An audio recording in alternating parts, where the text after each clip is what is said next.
Sarah here. Today I want to show you guys how I make my vegan dog food from scratch.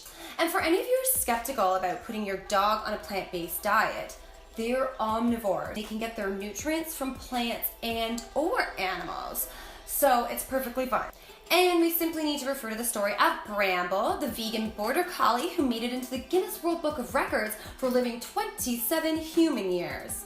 Let's get started. So the first thing you guys want to do is figure out, okay, well, how much do I want to make at any given time? Am I making my dog food every day or every couple days? For me, my dog's pretty big and I don't really want to be making a bunch of food every single day, so we make a big pot of food that'll last several days. So, large pot, or a small pot if you have a teeny tiny dog. And then pick out a protein. So half of the mixture that is gonna go in that pot is gonna be some form of protein. So this will be beans or lentils or split peas and so on. We use predominantly lentils, but it's nice to mix it up a little bit for them, you know? So a quarter of this mixture is going to be some type of grain. So rice, oatmeal, those kinds of things. My dog never really did well with oatmeal. He would get sort of an allergic reaction, so we've ruled that out. And you're just gonna have to play around with the ingredients to see what works for you guys, okay? And then a big chunk of this is also going to be vegetables. And I'm gonna put this all in a big pot and we're gonna cook it all together. So like I said, I'm gonna do half protein, a quarter grains, and then a quarter veggies. So I'm gonna basically put 3 cups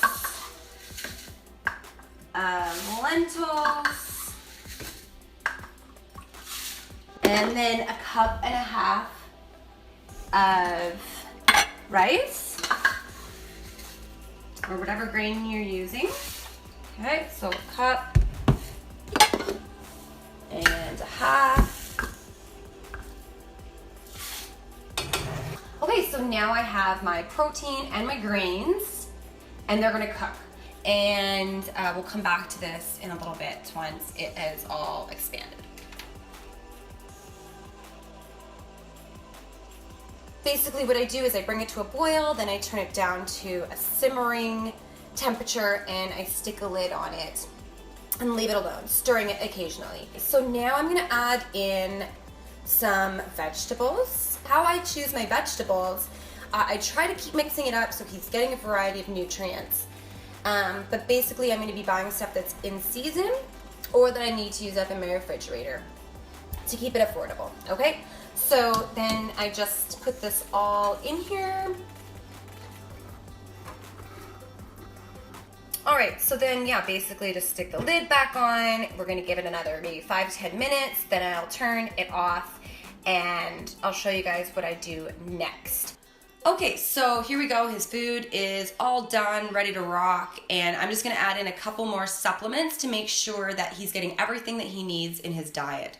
The first thing that I think is super important is an oil. I use this one myself. I put it in my smoothies every day, and it's not very expensive.